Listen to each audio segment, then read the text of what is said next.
Again, welcome. We're so happy to see you all here, so happy to see a great turnout on this cold Friday morning.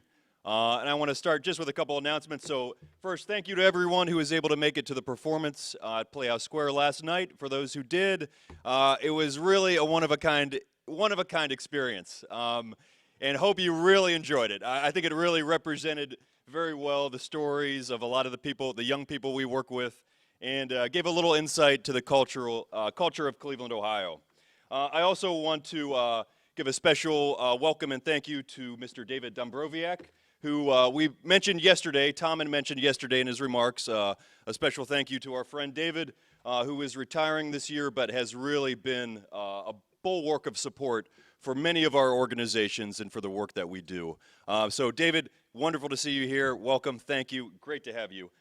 It is my distinct pleasure to welcome our keynote speaker for this morning, Mr. Jason Stearns. I'm going to start by reading a couple lines from the New York Times review of his book that I have with me right here, Dancing in the Glory of Monsters.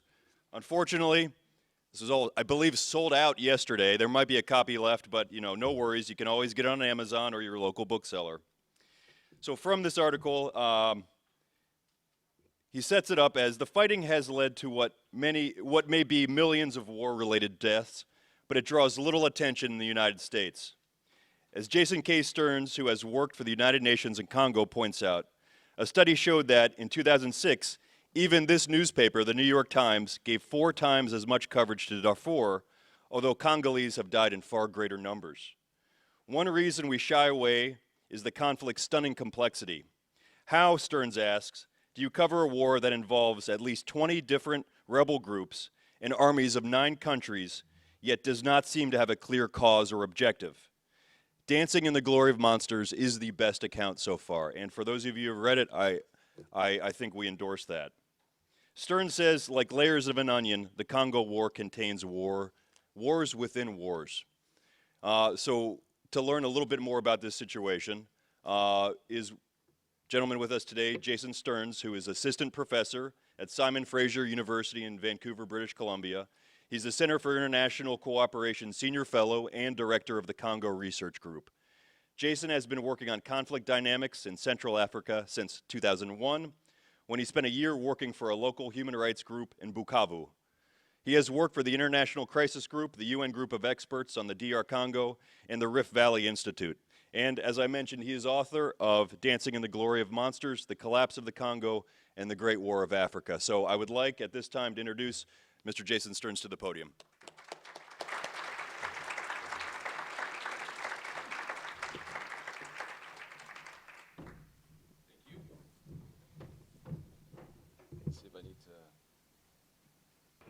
As I was saying, I usually spend most of my time, or I spend most of my time and energy working on the other side of the refugee chain, understanding the reasons why people in the Congo, in Central Africa in general, are displaced, why they flee violence. And so it's nice as an American to meet you, people who deal with the other side of that, who try to give a home for these people in the United States to make them feel at home here.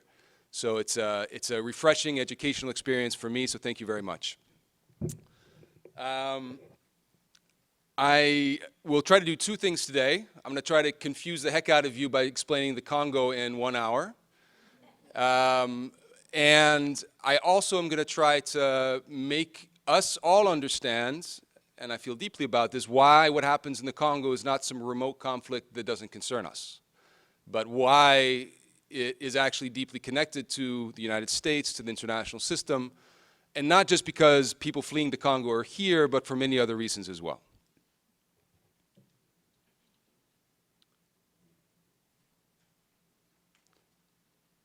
So let me start with some numbers.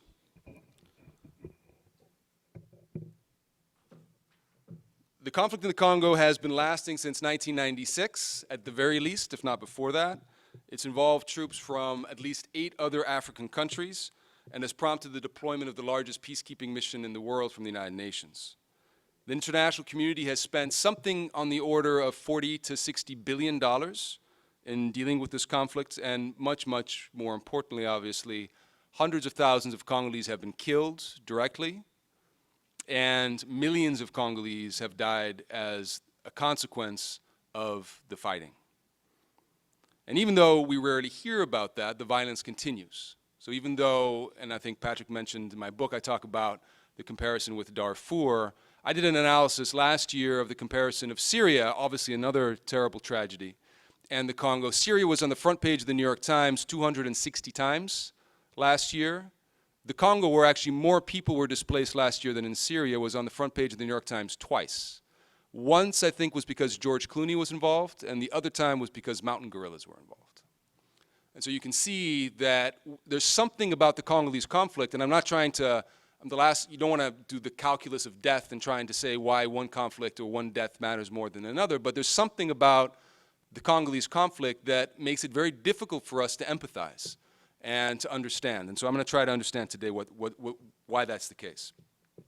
This funny little chart here is a chart of displacement in the Congo. So we actually don't have good figures about how many people are killed or died, but we have good figures for humanitarian reasons of displaced people, right? Because that's how people allocate funding. So international agencies that allocate funding, for example, here in the United States for refugees, they do the same thing for displaced people in the Congo. So it's actually a pretty good proxy for understanding how much violence there is. And so this is 1996 on the far left, and the peak there is the peak of the war in 2002, and then it went down, and as you can see, not only is the violence not abated, you have more displaced people in the Congo than you've ever had in any recorded history. And so the violence continues. This is not a historical legacy. The people you're seeing here are probably people who did flee many years ago, but violence continues today in the Congo, even though we never hear about it. Last year, 1.8 million people were displaced by violence, more than anywhere else in the world other than Ethiopia. And an estimated 12.8 million people are in need of humanitarian assistance and protection. That's 10% of the entire population of people in need or humanitarian assistance in the world. There are currently over 130 different armed groups just in North and South Kivu provinces, so that's just in the eastern Congo alone, fighting for a myriad of reasons. So this produced, I think, what Patrick referred to earlier as one of the key problems of the Congo, which is just the sheer complexity, right? People don't care because they can't understand it, and so they look away. So I start my book, actually, with a figure from a completely different era and a completely different part of the world. This is Adolf Eichmann. Adolf Eichmann was a cog in the machinery of Nazi Germany. He was a person in charge of putting people, he was a logistician. He was a person in charge of putting people in trains to take them to concentration camps to get killed. And so he was found by Israeli Secret Service in Argentina, where he had sought refuge after the Second World War. He was captured, he was kidnapped, captured, extradited, and put on trial in Jerusalem in 1968, I believe. And the famous German Jewish philosopher Hannah Arendt went to Jerusalem to cover this trial and penned a famous book called Eichmann in Jerusalem after that. And she went there and she came away convinced that actually this Eichmann was somebody who was extremely petty. He was not some evil genius mastermind. He was a commonplace person who was driven by very petty desires to get ahead in life, except in Nazi Germany, getting ahead of life meant doing terrible, horrific things. And so she coined this phrase, the banality of evil, because what he was doing was extremely banal.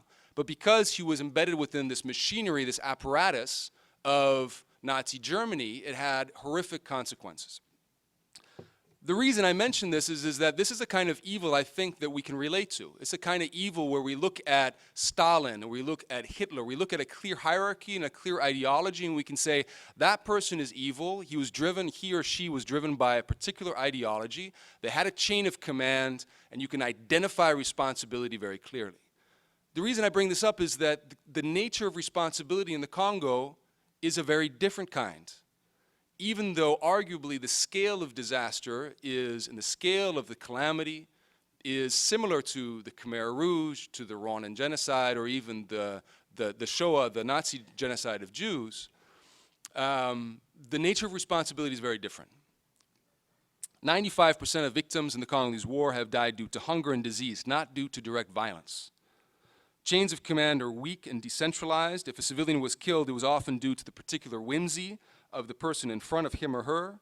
With some important exceptions, there has been little overarching hierarchy driving the violence, especially in these latter days of the conflict, which is not to say the violence is senseless or about greed only, but violence has become a system. It's become a currency of power, self-defense, status, and survival. It is unpredictable, arbitrary, it can appear wanton, and it permeates daily life. It's made many people live in fear, assuming probably also people you work with, in constant fear that their children will die, that they will not be able to feed themselves or their families, that the humiliation and hunger that will drive them to make decisions, to hurt people, to steal, to cheat, that they will eventually regret. So it's a system we have to understand. There are very few Eichmanns in the Congo. I will introduce some of them today.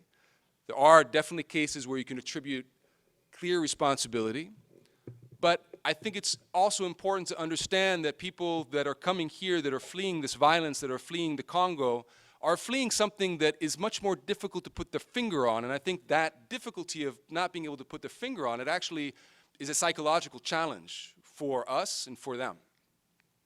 So it has to do both with the people you work with, but also has to do with us and our complicity.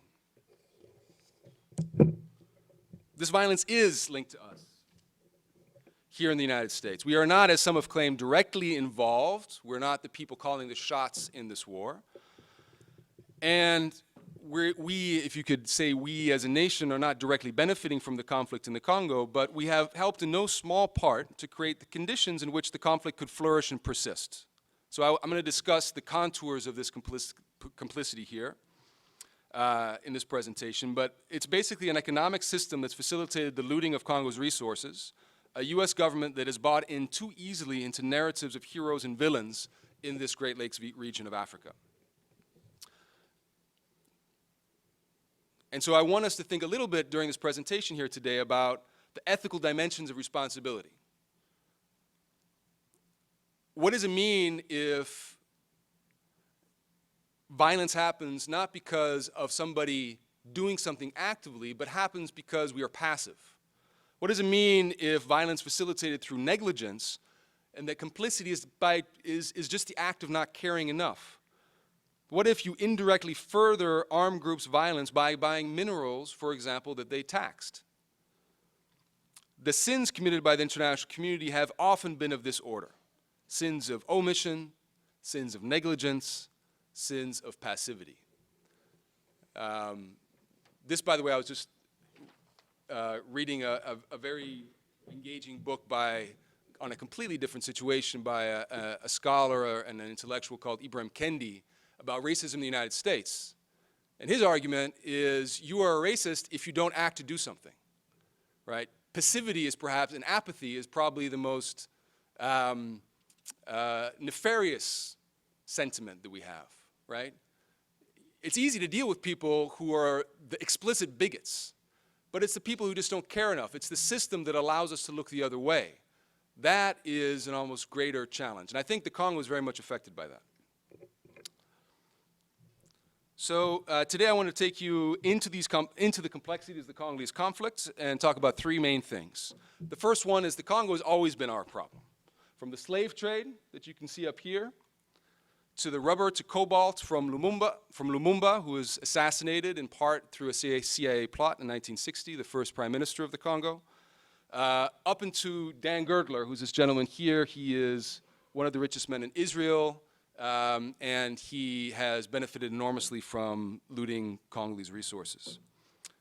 Even until today, 90% of Congolese exports are in the form of raw materials heading for consumption abroad. The Congolese problem has always been our problem. I was talking to Patrick this morning. Americans have a hard time finding Congo on the map, but ask any Congolese about the United States, and they will tell you they are convinced that Donald Trump receives his Congo briefing every morning because they think the United States is deeply tied to their destiny and the United States cares deeply. So a lot of my arguments with Congolese is trying to make them understand that actually apathy is almost a greater thing to overcome in the United States with regards to Congo and not active complicity. And because of that, because the Congo has always been our problem, we have a responsibility. But because of the nature of this involvement, it's more difficult to communicate this responsibility. How do you push for responsibility when most Americans can't find it on a map? When we never colonized or sent troops to the Congo? And as I said before, when the Congo receives 61 times more coverage in US media than Syria, for example. And it's not like we're doing a great job on Syria either.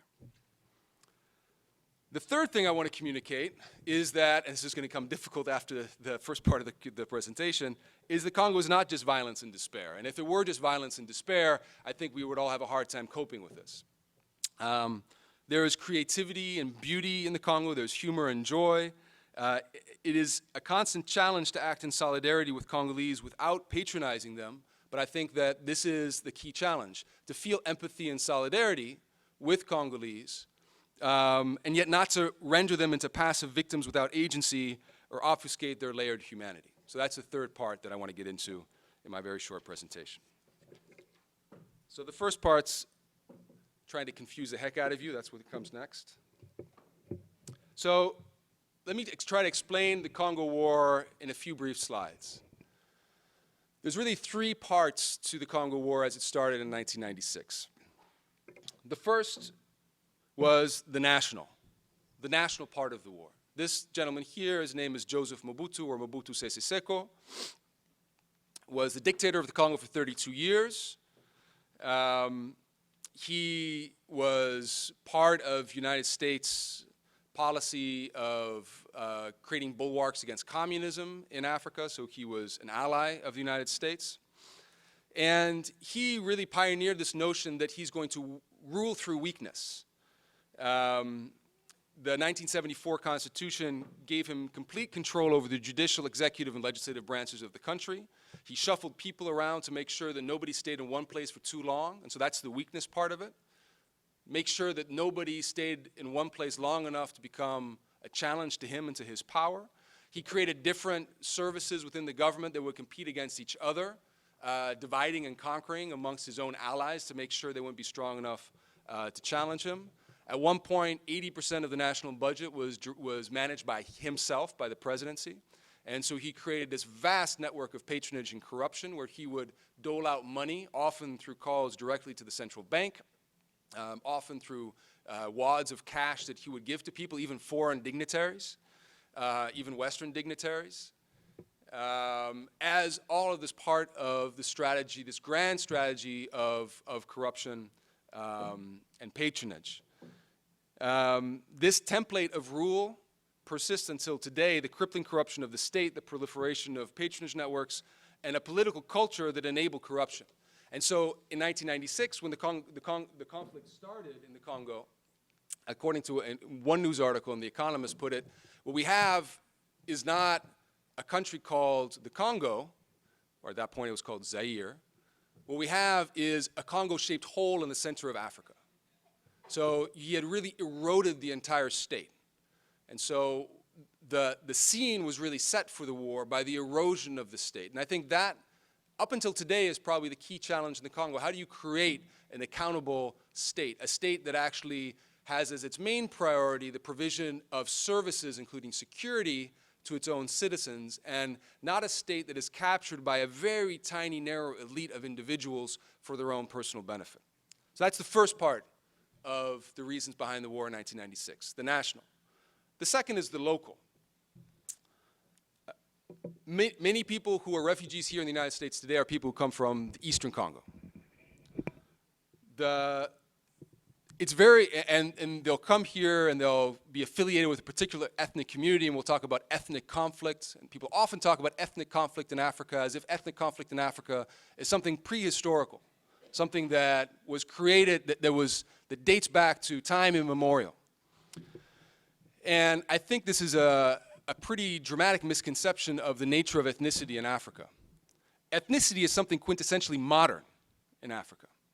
When the colonizers arrived in the Congo, and the Congo was a Belgian colony, the Belgians ruled the Congo first as a private fiefdom of the Belgian King Leopold from 1885 until 1908.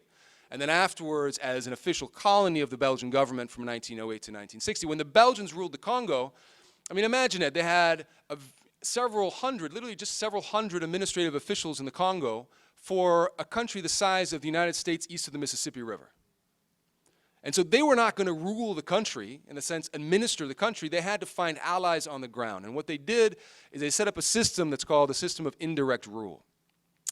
And so they would find loyal chiefs on the ground, and when they couldn't find a loyal chief, they would create a loyal chief. In fact, some of the chiefs you have today in the Eastern Congo there's a very well-known chief in the Eastern Congo, for example, whose great-grandfather was a translator for the Belgians. And today he says, I am the customary chief of this people. In fact, his legacy, his lineage does not go any further back than a translator for the Belgian government. So they created, in some cases, out of whole cloth, entire customary communities, lineages, or they would pervert them in the sense they take sides for one person rather than the other.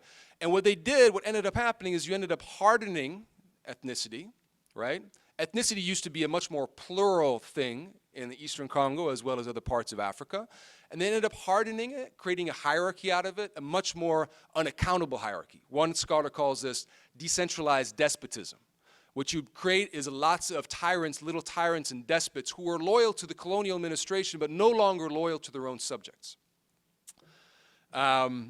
Mission education, Catholicism contributed to this. So as in the case of Western Europe, the invention of language, for example, the German language, was created really through the modern German Bible, right, where you homogenize the German language into something that everybody in Germany could speak. A very similar thing happened in Africa, where you created the Kikuyu language in Kenya, or in the Eastern Congo, you created the Shi language, or you created the Hunde language by creating a Bible in that language, which standardized all the dialects into one language. And so mission culture was part of this system of hardening ethnicity. The reason I'm harping on this so much is to understand that a lot of the problems that we call ethnic violence today are actually not prehistorical, ahistorical, but actually deeply tied into the history of colonization in the Eastern Congo. So, having said that,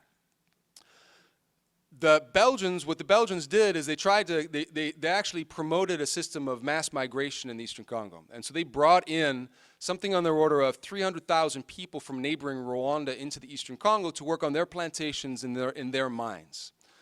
They did this because they thought they were looking for a docile population that they can control. But in doing so, they also created an enormous amount of resentment amongst local populations who perceive these people as outsiders.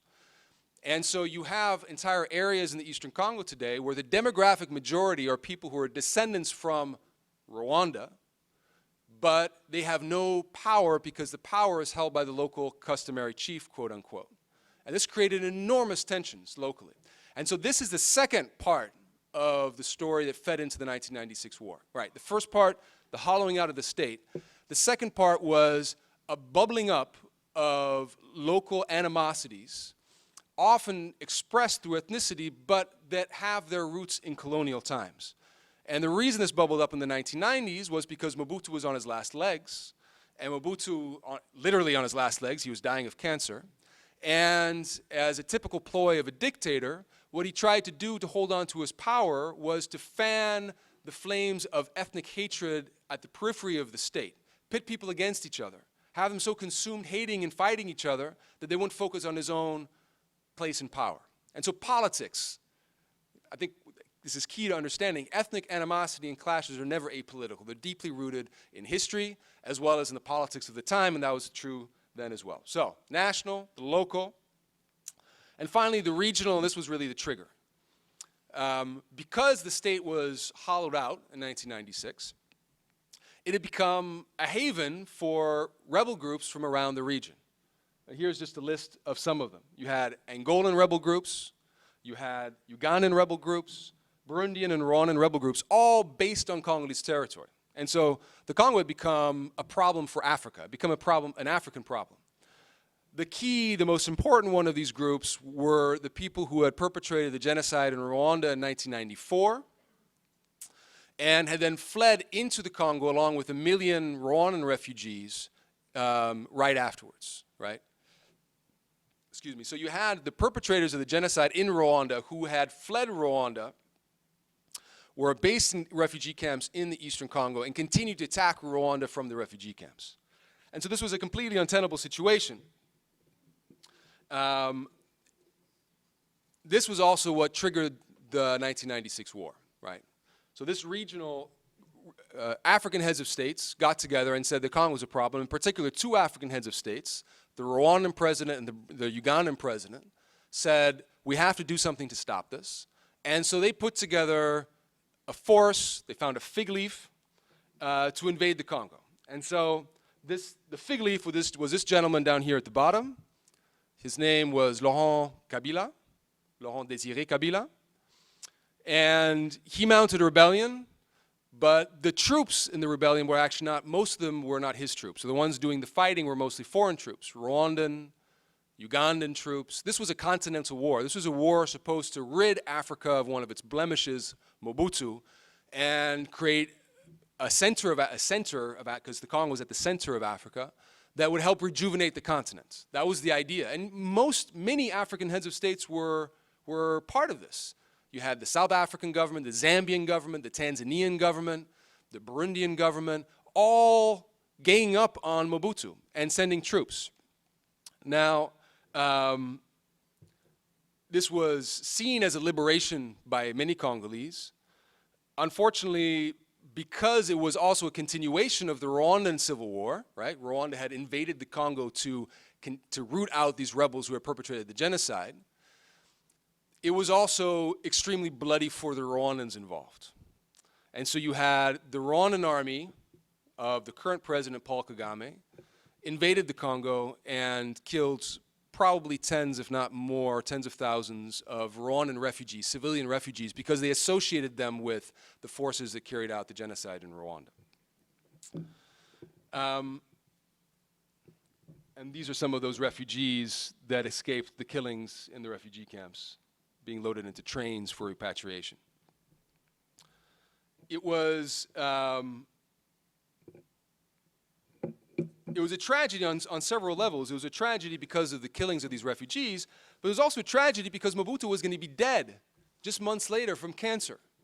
And it was a tragedy because there was a democratic transition happening in the Congo. Force did not have to be the answer. There were people mobilizing very courageously at the cost of their lives to overthrow Mobutu peacefully. And when Mobutu eventually was overthrown by the military, they said, you know, we put this guy in the ambulance, all you did was drive him to the hospital. You know, there's an alternative version of Congolese history where the refugee problem would have been solved, Mobutu would have been gotten rid of peacefully, and it still would have been very messy, but you would have avoided a lot of the violence.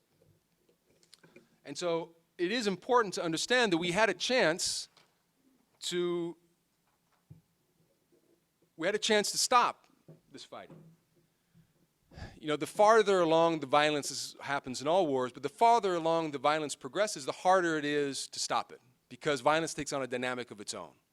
It creates generations of people who become inured to violence, who grew up in violence, make their livings off violence, and that's a situation we have today. But back in 1996, there was a very easy chance to stop it. I exaggerate, it wasn't very easy, but if you compare with today, it was easy. In August of 1995, the UN Secretary General, at that point Boutros Ghali, began researching some solutions for these refugee camps. If we had been able to break up those refugee camps, so these refugees here, the ones that were being transported back to Rwanda here, if we'd been able to break up those camps, we would have avoided the war. And there was a UN investigation trying to figure out what could make this possible. And they drafted a proposal. And the proposal suggested transporting 30,000 of, 30,000 of the soldiers who were in these camps that were the problem. The whole reason for the invasion of Zaire was these soldiers. Far away from the borders. International refugee law requires refugee camps to be based away from borders, but they were right up on the border with Rwanda. So that was actually illegal, and so they were trying to figure out what would it take to move them far away. And so they drafted a plan. The plan required 8,000 soldiers, and it was going to cost around $125 million. The UN Security Council debated this in 1995 and rejected it, saying it was too costly. Well, as I said before, we've now spent $60 billion on this war. And yes, it would have been difficult, costly. It probably would have triggered violence. But if you compare that with the violence that ensued, this really was, I think, an inflection point in the conflict where we could have acted. We should have acted, and we did not act. So instead of stepping in to stop it, we looked the other way and we threw money at it, which has typically been our response with the conflict in the Congo. And once the violence started, it became extremely difficult to stop. Paul Kagame, the president of Rwanda, in 1996, he went to Washington. He met with the Joint Chiefs of Staffs. He met with the Secretary of State, and he said, if you don't act, I will act. And the US basically said, we're not going to do anything. And so Paul Kagame acted, and he invaded. Now, the Rwandan army in particular, with its other allies, the Ugandans, the Angolan armies, but especially the Rwandan government, led these troops across the Congo, across this continent of a country, overthrew Mobutu in a matter of 8 months, and installed a new president, the gentleman you saw before, Laurent Désiré Kabila. It was an untenable situation for many reasons, right? You had a president who owed his entire existence to foreign armies who were extremely unpopular. And so as soon as Kabila got to power, tensions began between Kabila and the Rwandans. Eventually, Kabila asked the Rwandans to leave. He then partnered with the worst enemies of Rwanda, the people who had perpetrated the genocide in Rwanda in 1994, and thus the Second Congo War began. For Kabila, this wasn't a matter of ideology, this was a matter of survival. If he hadn't done this, he was sure that the Rwandans would have gotten rid of him. He was a deeply paranoid man as well. And so then the Second Congo War started. So the first one was 1996 to 1997, was a continental war to overthrow Mobutu, and they did. Installed Laurent Kabila, a puppet in power. He didn't want to be a puppet, and so he kicked his former allies out of the country. The second war was longer and more brutal. It split the country into 3 parts. It lasted for 5 years, from 1998 to 2003. It also split the continent. Whereas the first war was basically the African continent ganging up against Mobutu, this war saw Rwanda and Uganda back proxy forces in the eastern Congo. You can see the whole area to the right there was occupied by the Rwandan army and a local proxy. And the whole area to the north was occupied by Uganda and a local proxy as well. So they split the Congo into different parts and they occupied it, whereas Kabila, who had a very weak government and army, relied on Zimbabwean, Namibian, and Angolan troops to back up his government. And so the country was split up between African armies. This was also an era where the ideological aspect of the conflict died away. So the first war was about liberation. We want to liberate the Congo, aside from the thing about massacring refugees in refugee camps, we're liberating the Congo from a brutal dictator and oppressor and bringing the Congo with us into a new era of African Renaissance was the language. By the time the Second War rolled around, it was much more difficult to stand this up. And so ideologically, it became much more about self-interest and greed. This was an era also where foreign armies began to make hand over fist off the extraction of resources in the Congo, minerals. The Congo is extremely wealthy. They call it a geological scandal. They have copper, cobalt, diamonds, gold. The uranium that was used for the atom bombs in Hiroshima and Nagasaki came from the Congo. They have pretty much, you name it, the Congo is the largest producer of copper in the world, in Africa today, and the largest producer of cobalt. And so many of these armies said, well, we need to finance this war, and we need money for ourselves as well. The irony of this is that during this whole period, the 2 armies that were doing the invading, the Rwandan and the Ugandan armies in the east of the country, were being financed to a large degree by the international community. So you can't see it terribly well. On the left is 1996, on the far right is today. This is a graph of foreign aid to Rwanda and Uganda. During this, so 1996, foreign aid actually was relatively low. During the period of escalation in the Congo, both Rwanda and Uganda, who are darlings of the donor community because they do a fairly good job of using donor money, both Rwanda and Uganda received enormous amounts of money from the international community, including the United States. In Rwanda, it peaked at around 80 to 90% of their budget was being funded by the international community, and Uganda was somewhat lower, but still extremely high. And so you had this perverse situation where international community, donors, the United States, were propping up financially governments that were destabilizing a neighboring country, and then we spent more money, lots of money, trying to fix what they were doing in the neighboring country. It doesn't make a lot of sense, but a lot of this doesn't seem to make a lot of sense if you look at it that way.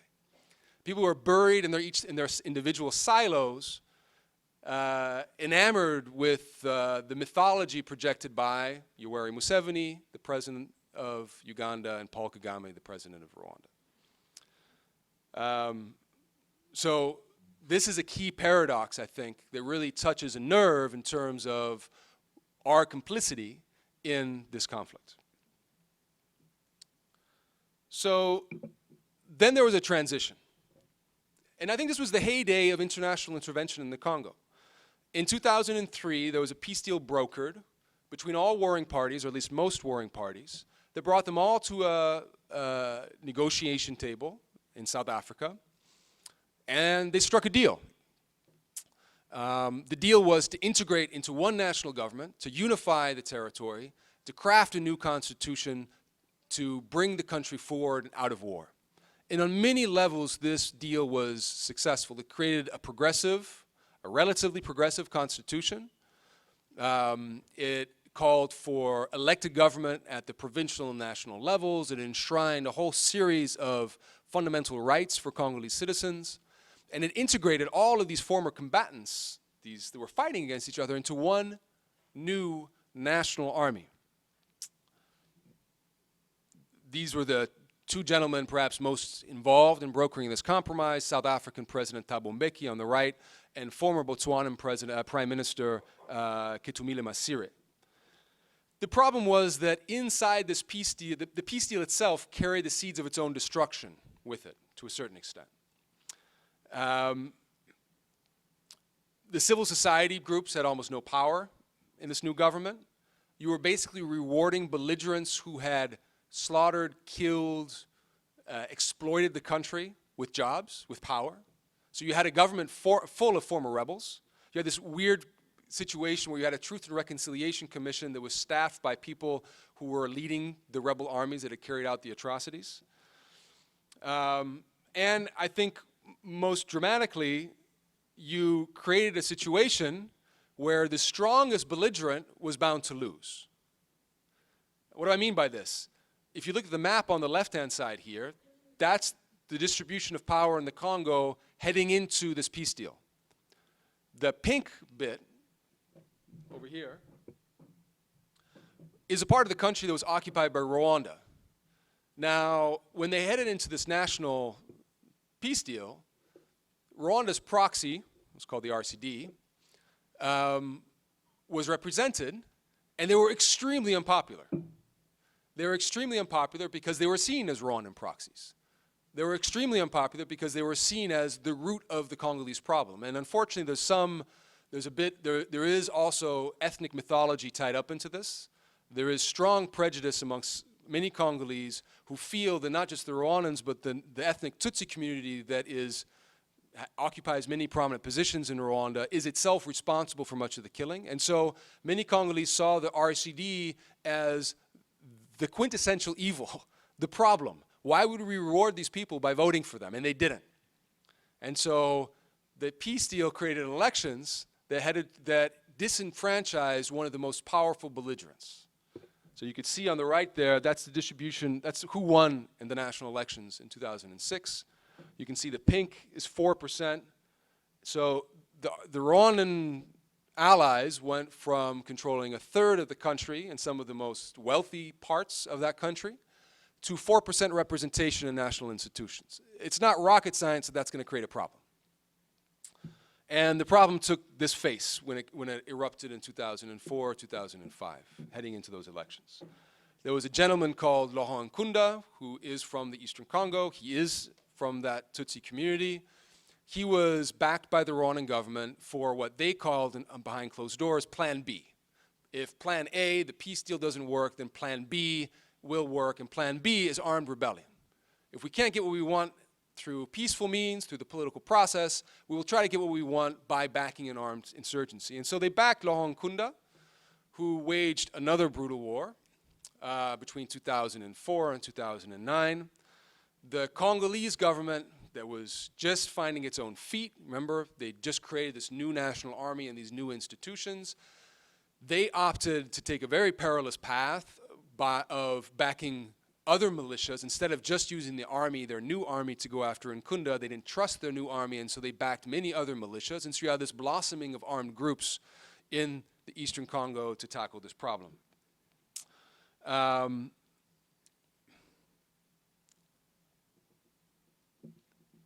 Again, so this is Paul Kagame. It's not just the US government that's enamored with Paul Kagame, but Bill Gates, Howard Buffett, you have Starbucks, Rick Warren called Rwanda the first purpose-driven country in the world. And so you have people really upholding Kagame as this visionary leader. And I think this was part of the problem. Kagame has done many wonderful things for his country, but people have a hard time walking and chewing gum at the same time, right? And so they couldn't see Kagame as part of the problem and part of the solution at the same time. He was doing wonderful things in his country, although he's very repressive authoritarian, has no respect for, or little respect for human rights. But at the same time, he was responsible for the displacement and killing of thousands and many more Congolese. And so even during this new phase of escalation, we had a hard time, and I was meeting with many of American officials at this time. They had a hard time reconciling this. I remember meeting with Jendai Fraser, who at that point was Assistant Secretary of State for Africa, and she said there's an axis of evil in the world. This was the George W. Bush administration. There's an axis of evil in the world, which she called, I think it was North Korea, I forgot what it was. It was North Korea, Iraq, and Iran, right? There you go. And there's an axis of evil in Africa, and the axis of evil in Africa was the Lord's Resistance Army, the FDLR, which is these Rwandan militias. And so Kagame was a beacon of hope against this axis of evil in Africa that were basically brutal rebel forces raping the population. That was the US view. And when I pushed back and said, yes, but it's a little bit more complicated than that, and what he is doing, even though he's protecting his own people, quote unquote, is actually also doing enormous harm to the Congolese people and to this democratic transition, the debate stopped. And so it was very difficult to engage American policymakers on these issues. At the same time, the international community was headed into this post-conflict period. So weirdly speaking, remember that map I had with the conflict, and you see the conflict displacement actually going up? Weirdly, even though displacement was going up, the international community, in their own blinkered sense of how peace processes work, saw this as a post-conflict period. Elections, after all, we had a peace deal. We had elections. We were now living in a democracy. We had a newly elected president. It's the son of the former president, Joseph Kabila, who's in power. And so we're entering in this post-conflict period. And so it was about technical solutions. They were talking about governance and state building, how to create better police force, and so on and so forth. These big political problems weren't really on the table anymore. And so we entered into this new post-conflict period, and that was part of the problem as well. And so this leads us into the fourth war, which is really defined by the problem that we set out with. How do you grapple with a conflict where you have dozens of different actors fighting for reasons that are extremely opaque to many of us? And during this fourth part of the war, the violence climbed up, but the complexity got worse, which I think exacerbated this tendency to look the other way, which I think is, again, an ethical challenge to us. Should we care less about something because it's too complicated?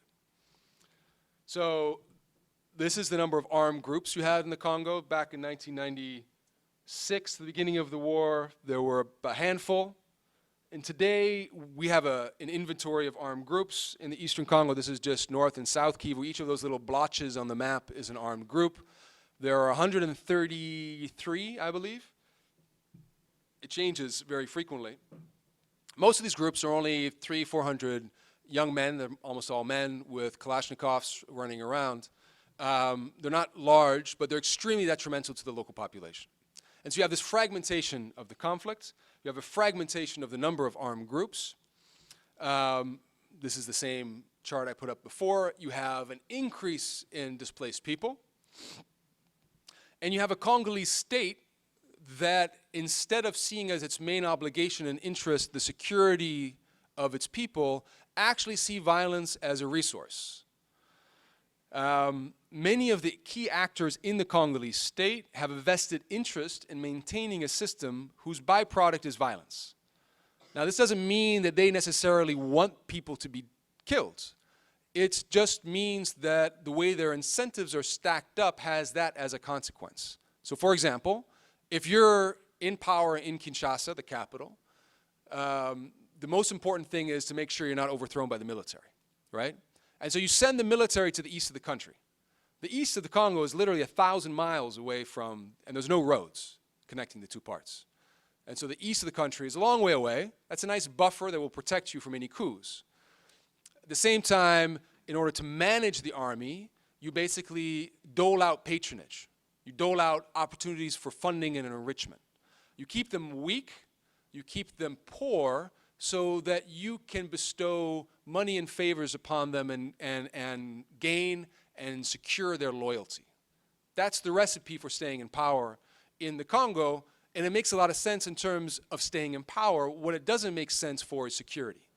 The byproduct of this is an army that makes money only by being deployed in military operations, that has very little incentive to actually be accountable to the population it's supposed to serve, and that furthers this picture here.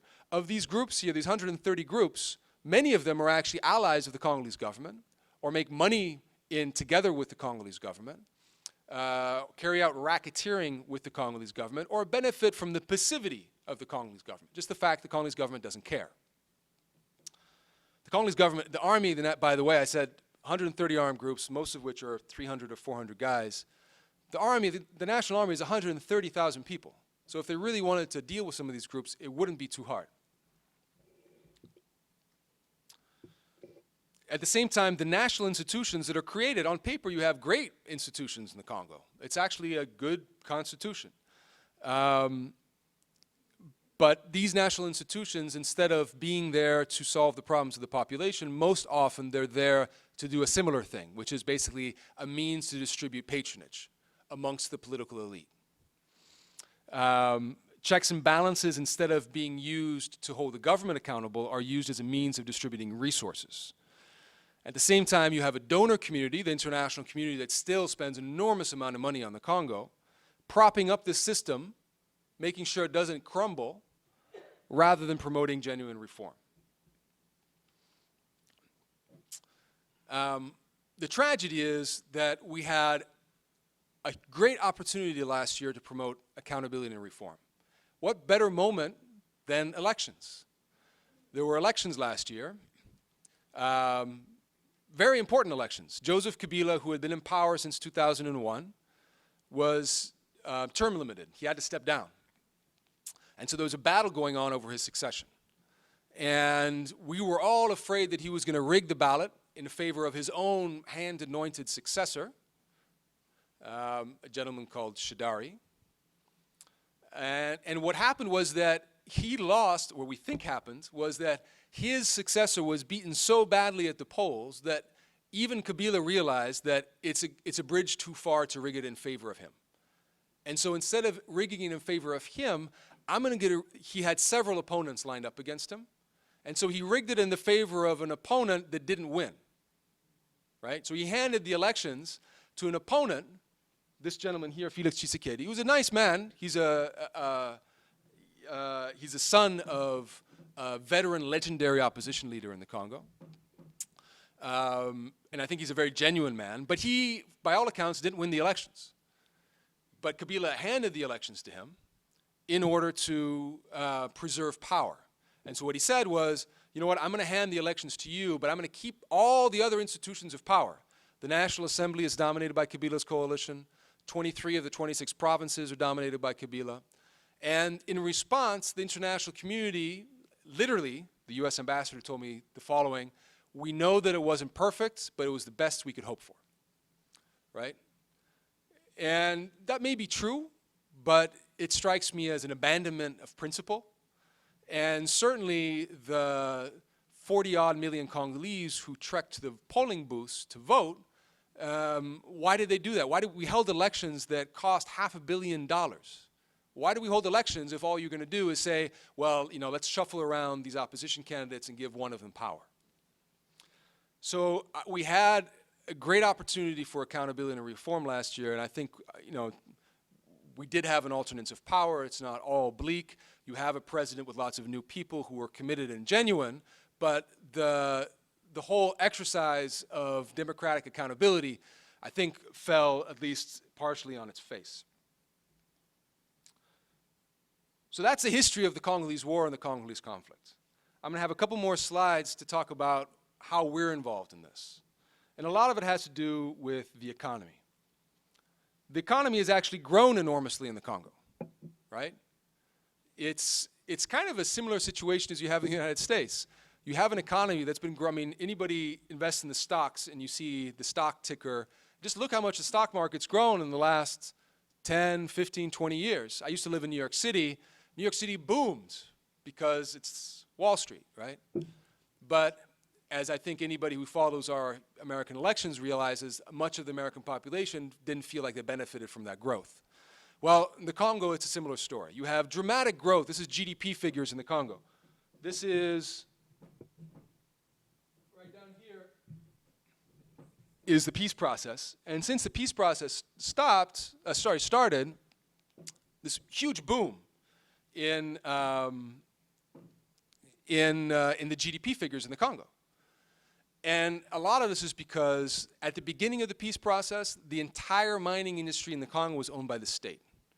And when Joseph Kabila came to power, the son of the former leader Laurent Kabila, in 2001, the international community basically sat down with him and said, look, the liberal peace-building model is this. You will talk to your enemies, you will create a constitution that enshrines liberal rights, and he did that. You will bring about democratic elections, and he did that. And you will liberalize the economy, because the way that you're going to cement the peace process is by bringing in international investment and by creating a middle class that can then hold the government accountable. That's kind of a synopsis of the liberal peace-building model. It's a nice model.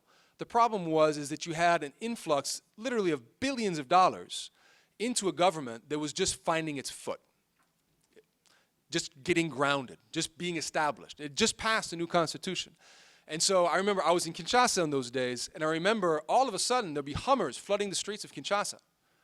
And so instead of investing in roads, you invested in cars that would deal pretty well with potholes, Hummers. And so you have this enormous growth that was backed in part by this fire sale of assets. So the entire Congolese mining industry, within the period of 10 years, almost every single valuable concession, these were extremely valuable concessions, was sold off. Now, copper production and cobalt production, which are the two big earners, went through the roof, but very little of that went to the Congolese people. This is the Congolese economy. This is the exports the Congo produces. Copper, 52%. Cobalt, 16%, and then everything else that you can read here is a natural resource. Petroleum, diamonds, tin, wood, cocoa, coffee, and so on and so forth. There's nothing manufactured in the Congo that's exported. There's almost no food exported. In fact, the Congo, which has a huge potential for food production, imports a lot of its food. And so it's an entire country that's beholden to international capital markets. None of this is processed in the Congo. It's extracted and sent to Malaysia, China, Indonesia to be produced, to be processed, and then produced electronics, much of which ends up on our markets. And so you can see why Congolese think that decisions are made elsewhere, right? Since their country was founded by foreigners and their first prime minister was assassinated by foreigners, their economy has been controlled by foreigners. This gentleman here is probably, he's not the only person to blame for this, but he's a nice sort of metaphor for what's gone wrong. Dan Gertler is one of the richest men in Israel. I think he's worth several $billions. I think around 10, in fact. All of his money comes from the Congo. He came to the Congo when he was 29, I believe. And he met another 29-year-old, Joseph Kabila, who he got along very well with. Joseph then became president of the Congo. And Joseph was trying to figure out, how can I make this enormous wealth work for me? Under Mobutu, Mobutu had basically, as I told you before, when he wanted money, he called up the central bank governor and said, cut me a check, give me some money. He stole through the state. Kabila had a neoliberal approach to stealing. He sold mining concessions to foreign companies for extremely little. They then flipped those mining concessions on the international markets for 10, 20, in Gertler's case, sometimes 50 times the price, and they split the difference. So it's like, I have a $100,000 car. I don't, but if I have a $100,000 car, right? I'm going to sell it to Patrick for $2,000. Patrick's going to sell it onto the open market, and we're going to split the difference, right? That's what Kabila did with the entire economy. And so you can see, for example, this is Gertler paid $355 million, and in many cases he didn't even spend that, for assets that we know were sold on to the international market for $1.35 billion. And they split the difference, right?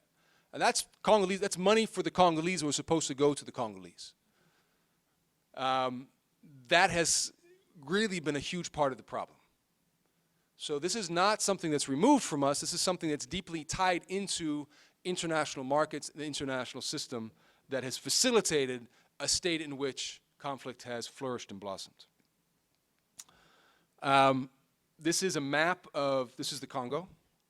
This is a map of economic activity in the Congo, with the blue being places where you have a lot of production, a lot of revenue being produced.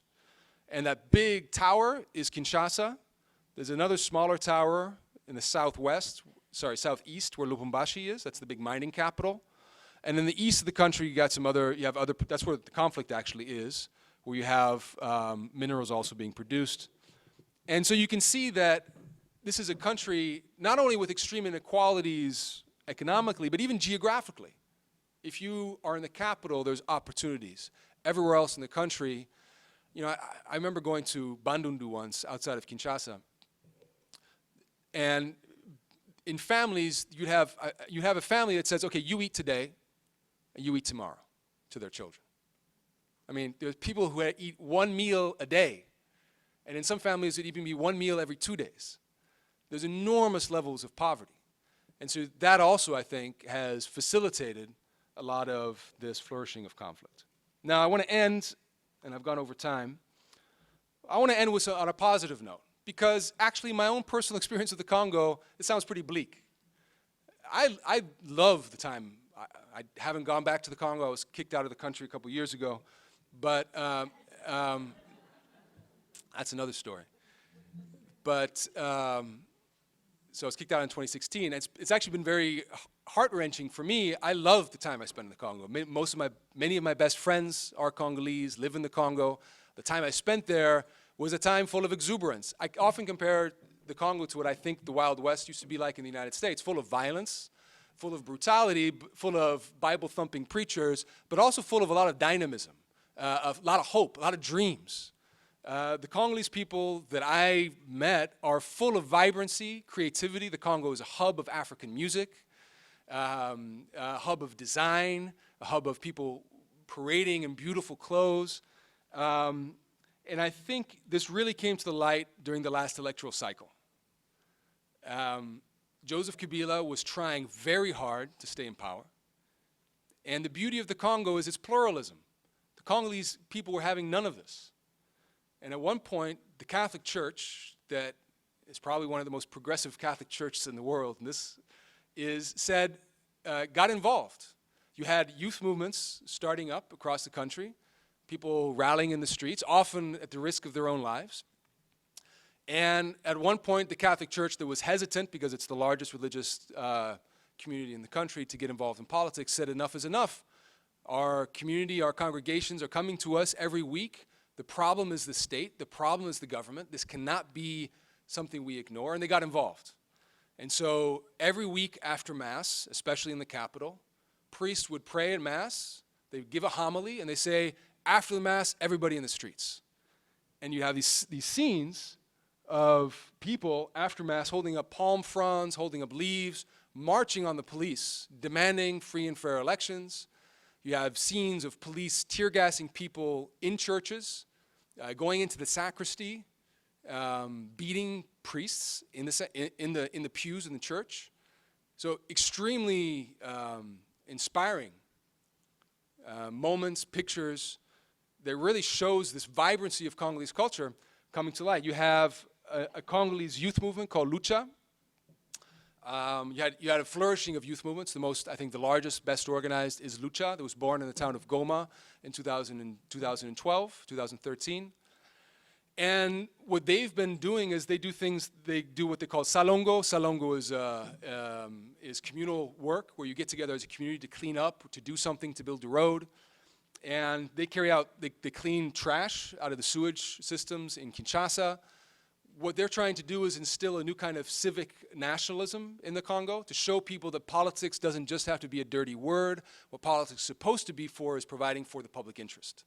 And so they're trying to change people's mentalities, and I think they've been to a certain extent successful. We did a poll in the run-up to elections across the country where we asked this question: what's more important to you as a Congolese person, security, development, or elections? The reason we did this is because the Congolese government, when we talked to them, would often say, you know, this election stuff is something that only you Westerners care about. Congolese people want jobs, they want food on the table. You can't eat democracy. You know, this is a luxury for you Westerners. And so we asked people. We did a representative poll across the country, 10,000 people, where we went around and we asked them a question: what's more important for you, security, development, or elections? And I'll be honest, I did not expect this result. I mean, this was a representative poll, so 90% of the people who answered this poll made less than $1 a day. This was rural, urban, mostly rural, because that's where the population is. And an overwhelming majority of respondents, 80%, either said elections and only elections, or they said you can't disentangle those things. And in fact, in South Kivu province, which is where many of the refugees come from to the United States, which is one of the hardest hit, a majority said elections, just elections. You know, and if I were suffering from violence and poverty, you know, I would probably say I want security first.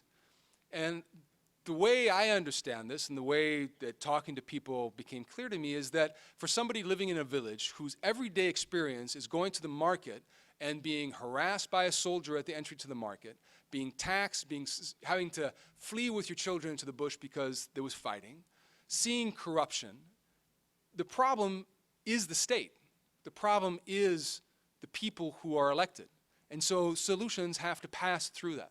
And so for me, this was very heartwarming. It totally goes against the narrative that, oh, Congolese are not educated enough. Congolese don't understand their own problems. You have often members of the donor community, the Congolese political class, speak down to the population. They says, you come with your nice theories about democracy and stuff. What they really want is this. And the truth of the matter seems to be very different, that they actually wanted elections. And you could see that on election day. We asked them, have you participated in a political protest in the past 5 years? We had more than 20% of the population. I mean, it's a population of 80 million people. So 20% of that population, 16 million people, if the extrapolations are correct, participated in a protest. Enormous civic activism. So I just want to end with this picture. This is Luc. Luc was a friend and a leader of the Lucha movement. He's a youth from Goma. He would have been 34 just about a month ago. And he died tragically last year. in an unexplained fire in his house in Goma. But this is the most famous picture of Luc. This often happened to Luc. He started protesting in Goma. They protest, Lucha protests about all kinds of stuff. Why aren't the roads being paved? Why are we not getting electricity? Why is no water? Why are there no elections? Why is the army not doing its job? And so on and so forth. And the answer would usually be this. He'd be rounded up, packed into a police jeep, and sent off to prison for a couple of days, a couple of weeks, and eventually he'd be freed. And I think it's important because, and this gets back to me being here today, I think for all of us to do our work, you know, it's easy to get tied up in how can I get this person a driver's license? How can, in my case, how can I, you know, brief this donor about this particular aspect of the conflict? And there is a bigger picture, and there's a lot of hope and a lot of joy, and I think that really is the hope. When I go to the Congo, inevitably I leave encouraged. Inevitably I leave inspired. Unfortunately, my presentation may have left you discouraged, which is why I want to leave you on this note of hope. Thank you very much.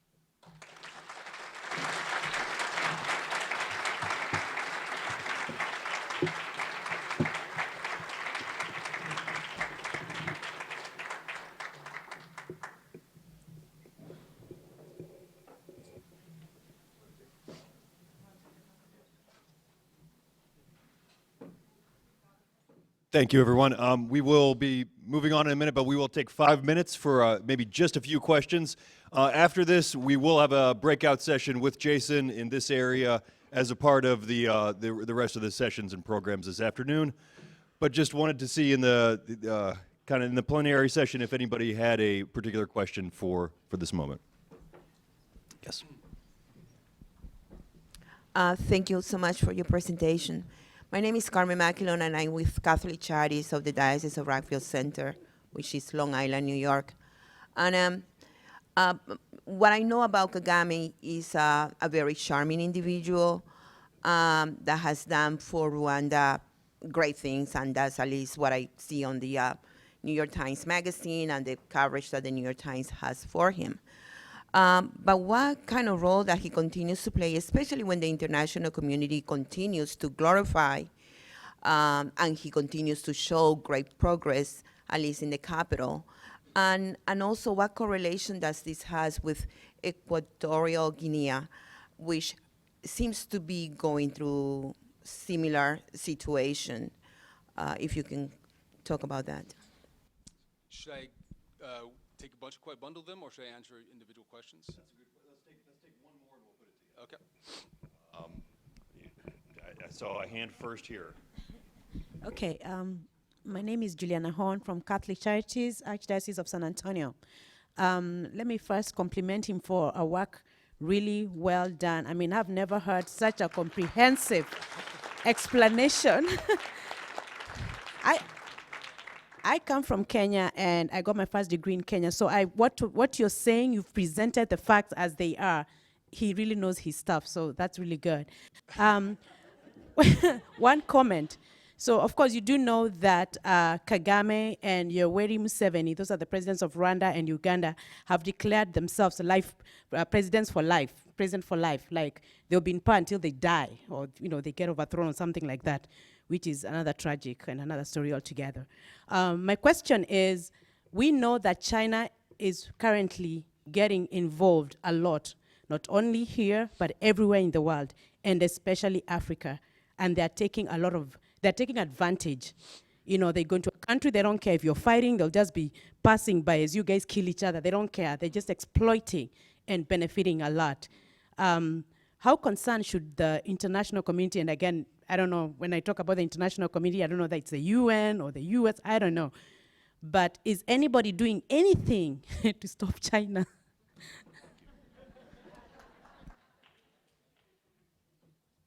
Okay, thank you very much. It's very difficult to talk in a nuanced way about Kagame because he, in many ways, is a visionary. I mean, I lived in Kenya for many years. Most of my Kenyan friends said, we need Kagame here in Kenya because he is doing something for his country. I mean, I have a friend of mine who's Rwandan. His wife had a cesarean to give birth a couple years ago. The government paid for everything. I think she paid they have universal health care in Rwanda, one of the poorest countries in the world. And so people look at that and they say, well, look at Kagame is doing something for his country. There is very little petty corruption in Rwanda. There's a lot of high-level corruption. He's good at centralizing things, including corruption. And so people tend to look the other way. And it makes it difficult to talk about. It's also sort of like you're with us or you're against us kind of situation. So when I go to Rwanda, I feel like I have a nuanced approach to Rwanda in the sense that I see you've done wonderful things. And I see you've done terrible things. And let's talk about those two things. But you can only talk about the wonderful things they've done. Or you get run out of the country. They've assassinated opposition leaders. There is no opposition in Rwanda. And so it becomes very difficult to talk about these different things. So, I don't really have more of an answer than that to your question. I think we are complicit in that. What would have an alternative been? I'm not saying we never should have partnered with Rwanda to do wonderful things in Rwanda. I think that we needed to be able to talk and chew gum at the same time. You needed to be able to, it was morally inexcusable for us to bankroll a government that was killing. I lived in Bukavu under Rwandan occupation. I was traumatized by, and I was very privileged, obviously, but I was living with the Congolese family. They were living in constant fear. And so I think that it's inexcusable for the international community to be bankrolling terror, which is what they were doing to a certain extent. Equatorial Guinea, I don't have much of a comment. It's similar in the sense that the US doesn't speak out much about Equatorial Guinea. It's an authoritarian dictatorship. The reason we don't speak out much about there is very different. It's because of oil.